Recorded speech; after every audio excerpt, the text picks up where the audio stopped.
The US economy is on the brink of stagflation. Stagflation is the worst thing that could possibly happen to the economy because getting out of the stagflation is really difficult.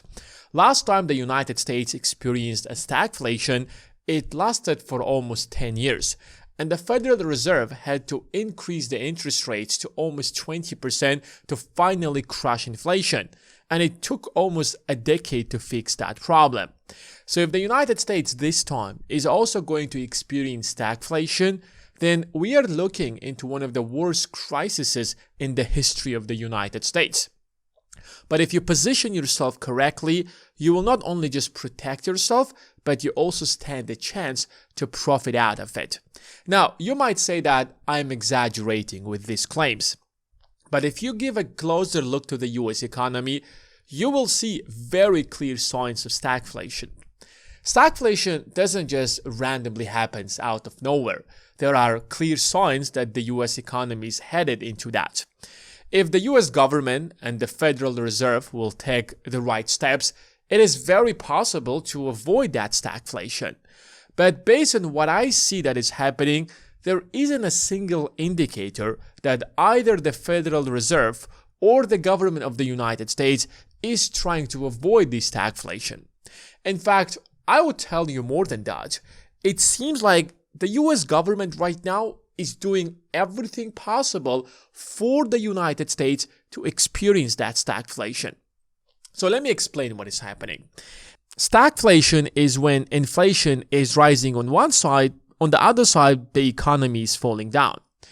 Overall, when inflation rises, the economy rises as well, because inflation rises as a result of people spending their money.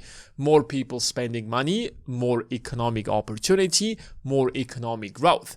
But in this case, we have a very interesting scenario that inflation is rising, but people are not spending that much money. So the economy contracts and it shrinks.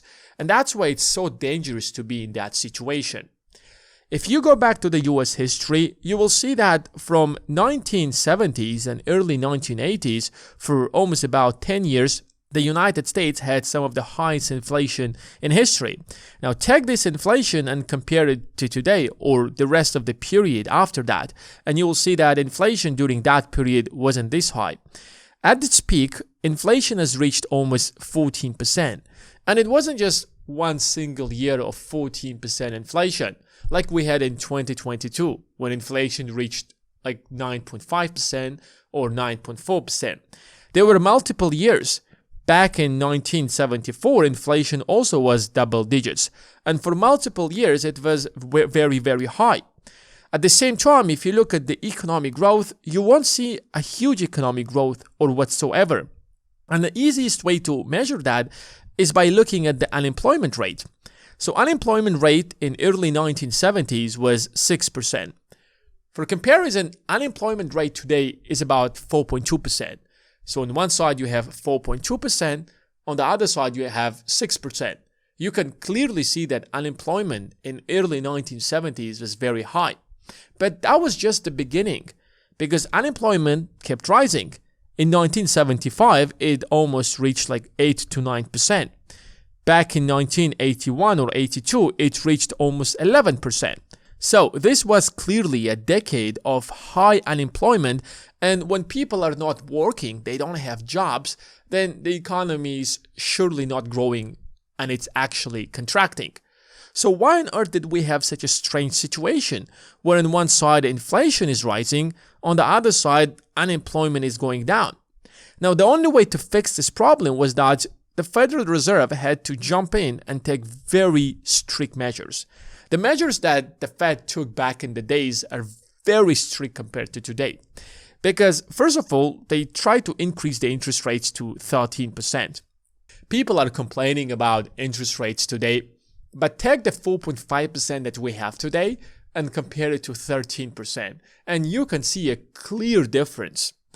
But it didn't work out, because in the following years they tried to lower down interest rates to about 5% because high interest rates are preventing the economy from growing. And yet inflation got out of control again, and Paul Volcker had to raise the interest rates to almost 20% to fix that inflation. So 10 years of very high interest rates. Just for the context that prior to that, the US had very moderate interest rates of about 2 to 3%. So it happened for multiple reasons, because back in 1970s, the United States went through multiple economic crises, if you want to call it like that. First of all, 1971. The United States abandons the gold standard and the value of the dollar instantly diminishes. In 1970s, the Middle Eastern countries stopped supplying the United States with oil. It's today that the United States is the world's largest producer of oil. Back in 1970s, the United States was heavily dependent on countries such as Saudi Arabia and the neighboring countries to import its oil. Those countries no longer export oil to the United States. You have huge price increases in oil prices, which created that inflation. And there were other crises that helped to grow this inflation. So it was fixed at the end of the day, but it took almost 10 years. And if you look at the US economy today, you can see very clear and very similar signs that we might be experiencing something similar to that. First of all, we might already be in a recession and we simply don't know about it. And it's normal because we don't have all the data instantly. The Bureau of Labor Statistics, the Bureau of Economic Analysis, they try to get us the best possible data as soon as possible, but those data can easily be revised later on when additional data kicks in. So if you look at the GDP growth, you see that there is a contraction in the GDP growth, negative 0.5% in the first quarter of 2025. A recession when you have two negative GDP growth that are consecutive. So if the second GDP growth quarter is also negative, then you are officially in a recession. But if you look at the data, it was about 3%. However, here is what is interesting to pay attention to, is that the jobs reports have been revised both for the May and June. So first they told us that, oh, we have 145,000 or 150,000 number of jobs being added in both of these months.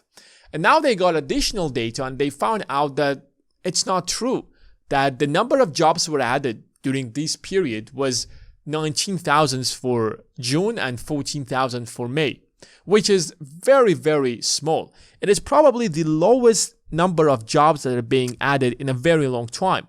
For July, the numbers are like 73,000, and this number could easily be revised later on when additional data kicks in. So the trend is very clear that less jobs are being added and the economy is contracting because everything that is happening. Part of them is of course tariffs, but it's not just about the tariffs. It could simply be that the US economy is slowing down after that huge boom that it got in 2020 and 2021. Yes, that contraction started back in 2022 because the data on that is very clear. Unemployment has been going down since then. And this is part of the problem. If in another couple of months we have additional data and we find out that we are in a recession, that is part of what stagflation is. Now let's take a look at the second component. Inflation, first it was cooling down. However, based on the recent data, inflation right now, adjusted to the last 12 months, is about 2.7%. And this number isn't actually really huge, especially if you compare this number to what was happening back in 1970s and early 1980s, then 2.7% is actually really great. But I don't trust this number. I like to look at this number. This is inflation for services. You see, CPI also within itself includes services, but there are different, let's say, methods to manipulate those numbers. If you look at how an average person spends his money, you will see that this is the total paycheck, and almost 70% of that paycheck goes into paying off the services. So if inflation for services is rising faster than inflation on the goods, then maybe the real inflation is a bit higher than that. Of course, you can adjust it, but overall, those numbers are still manipulated to a certain extent. Inflation for services right now, adjusted to the last 12 months, is about 4%. So the average Americans are actually paying way more. And that's why when you talk to people and you tell them, oh, inflation has cooled down to 2.7%, people look at you like this, like, what are you talking about? 2.7%? Because if I look at the prices and the things that I'm spending my money on, it is very clear that I'm spending way more than 2.7%. I probably spend by extra 10 or 15%, maybe even more than that for some people. Of course, it literally depends on individual cases because we all spend differently. Some people spend a lot on goods, others spend a lot of services. Some people are homeowners, others are not. But overall, looking at the numbers, it's very clear that inflation is rising. And here's the interesting part, is that over the last couple of years, especially since 2020, we had a huge spike in the supply of money. See, creating money is very easy, it's very simple. The Department of Treasury can literally just keep printing money, like just press the thing and money keeps rolling and rolling and rolling. As long as the Federal Reserve gives the permission to keep rolling that money, money will be printed by the Treasury as much as you want. You don't even have to print that money. The Federal Reserve simply can credit that money into anyone's account that it wants. So when you have an increase in the money supply, it does not mean that more wealth was created. Let me give you an example of what I mean, the difference between money supply and wealth. If you are creating money, you're simply adding more money into the economy. But wealth is something that is actually created. Take an example of a house. A house is wealth. You build a house and now you have a real house. But if you just keep printing money, you're not creating wealth. So the point of the increasing the supply of money isn't to simply increase the supply of money, but rather increase it to the levels that it represents the amount of wealth that is being created. So we have massively increased the supply of money over the last couple of years, but we haven't massively increased the amount of wealth in the economy. And that's why if you have been paying very close attention to the press conferences that the chairman of the Fed has been giving, he said it very clearly. In fact, in his last press conference that inflation is still high even if you do not include the tariffs. Let's suppose that Trump did not start the Liberation Day on April the 2nd and there weren't tariffs.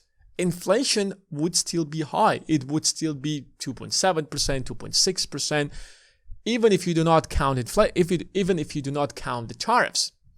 The second problem that I assume that inflation is going to keep rising is because of the tariffs that Donald Trump has started. Now, if you go back to when this all started, I made a video and I made it clear. And I told you guys that the impact of the tariffs are not going to be immediate. That is not going to happen.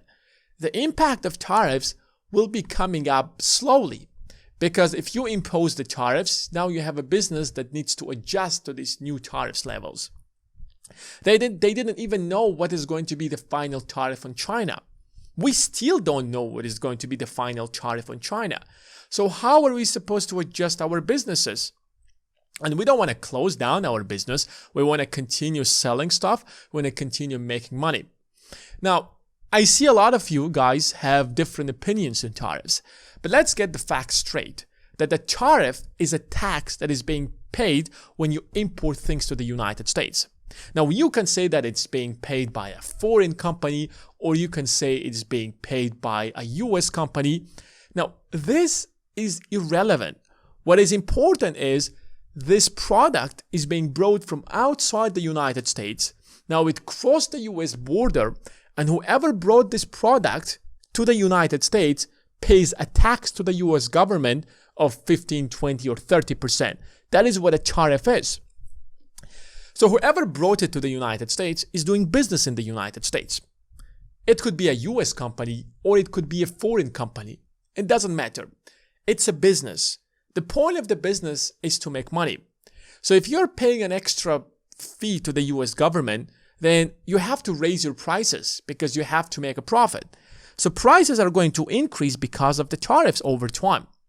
Some businesses have already slightly adjusted their prices. Some businesses absorb the costs in the beginning in order to see what's happening, because usually businesses have some kind of an emergency fund that they keep somewhere back in their backyards, in their bank accounts. Like, all right, now is the time to use that emergency fund. companies will raise their prices. At the same time, they will make less profit.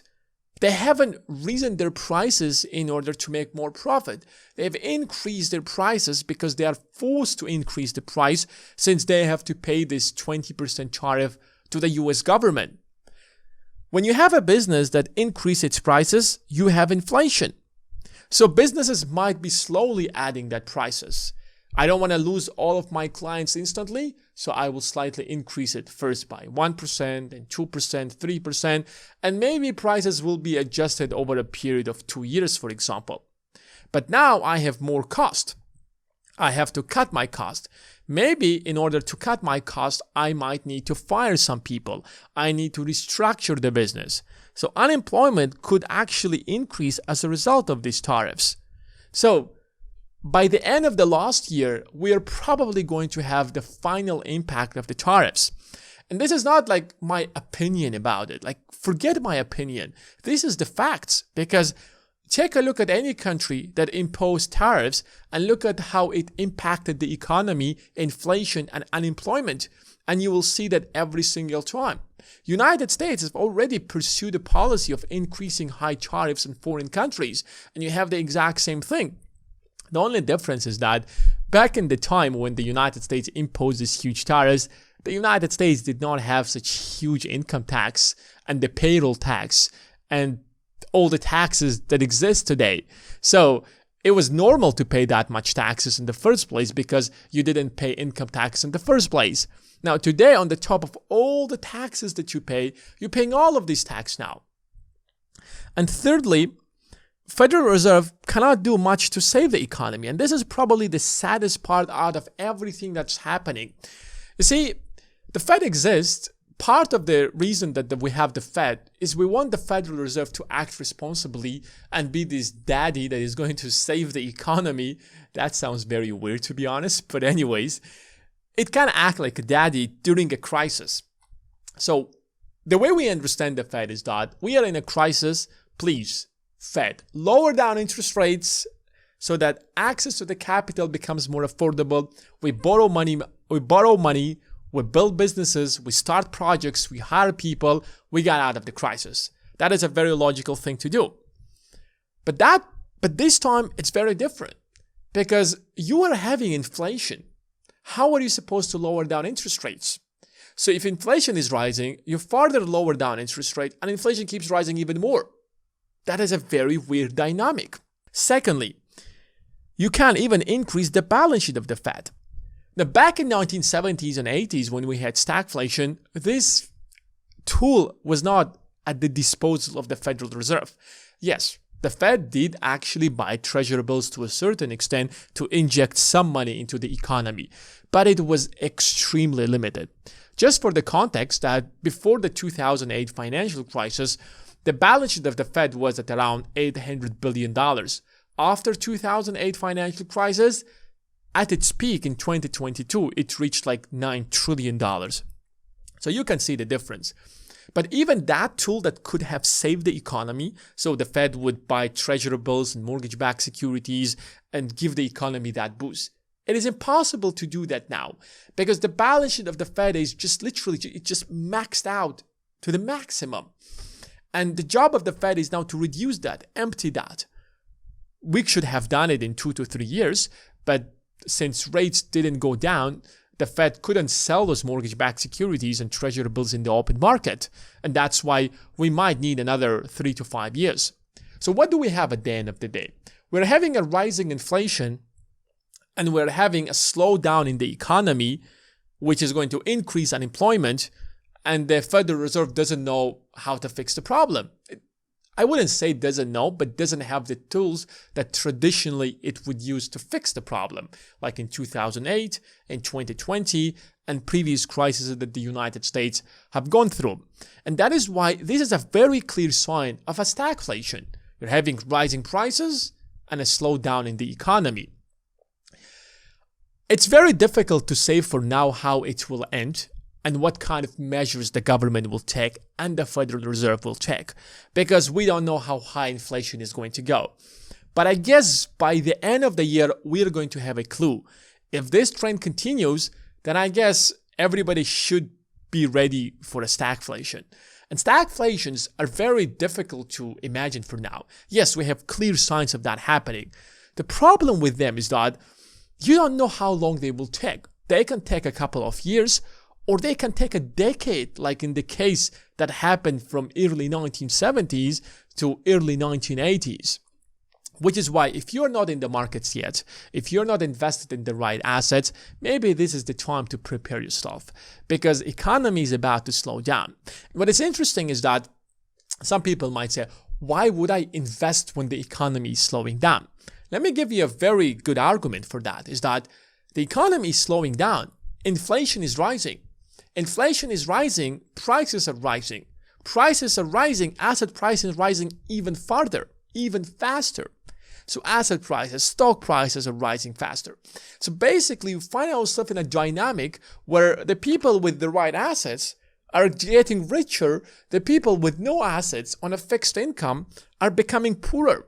And this inequality is going to widen so huge that it is difficult to comprehend that. Because now inequality is so huge. And that's why I keep saying to people that you gotta get into the market. You're gonna become a responsible, smart investor to take advantage out of every single opportunity. This economy was created with a mindset that everybody is going to invest. Like the people who created this modern capitalistic economy had this idea in mind, is that if money loses its value on one side and money consistently can be used to make more money, then nobody in the economy should be simply keeping money. They should be invested in the right assets. But unfortunately, the people who created the system didn't get the fact that most people wouldn't do that, because most people are not professional investors. And that's why I keep saying that learning how to invest, investing in the right assets, is probably the best financial decision that somebody would possibly make. Thanks for watching, and I will see you in the next one.